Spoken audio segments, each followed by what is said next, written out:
今天继续讲解的是中国422位皇帝中的第6位皇帝——西汉后少帝刘宏。作为西汉的第4位皇帝，刘宏自即位起就被太后称制的这一特殊现象贯穿始终。刘宏原名叫刘毅，也是汉惠帝的儿子，被封为常山王。但在吕雉废除了刘公的皇位之后，他幸运地被吕雉挑选为皇位继承人，并改名刘宏。自此沦为了政治的附庸。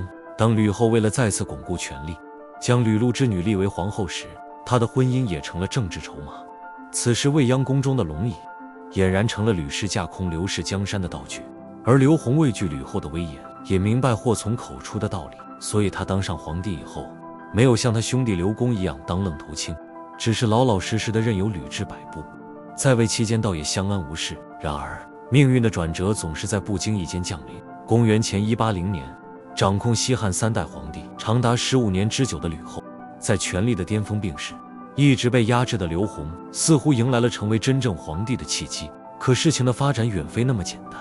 在吕后掌权期间，公然违背了刘邦生前定下的白马之盟，非刘氏而亡，天下共击之，打破了刘氏宗室、功臣集团、吕氏外戚三方原本微妙的政治平衡，造成了吕氏外戚一家独大的局面。碍于吕后生前在朝廷上拥有绝对的权威，众人敢怒不敢言，只能忍气吞声。但在吕后病重逝世后，局势瞬间失控，三方势力的矛盾彻底爆发。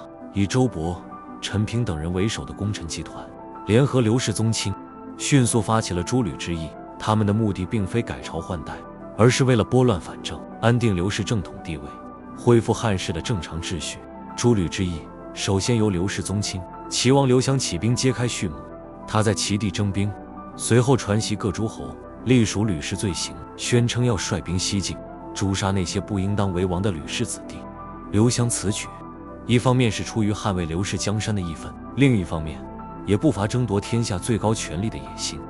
当朝廷得知齐王刘襄起兵后，立即派对汉室忠心耿耿的灌婴领军镇压。他率军到达荣阳后，却并未急于进攻齐王，而是做出了按兵不动的决定。灌婴深知此时吕氏势力仍然强大，若贸然进攻齐王，很可能会让吕氏坐收渔翁之利。于是他与齐王达成默契，双方在荣阳对峙，暗中观察朝廷局势，等待功臣集团与吕氏集团博弈的结果。与此同时，长安的局面较为紧张。此时仍是吕氏把控朝政，其中吕产掌权，吕禄掌兵。若要诛灭吕氏，夺回军权无疑是最为关键的一步。好在周勃与陈平足智多谋，他们借助功臣集团的力气，凭借一番花言巧语，成功诱使吕禄交出了兵权。这便是历史上有名的利济漫游。在吕禄交出兵权后，周勃顺利掌控了拱卫皇城的北军，向着未央宫进发。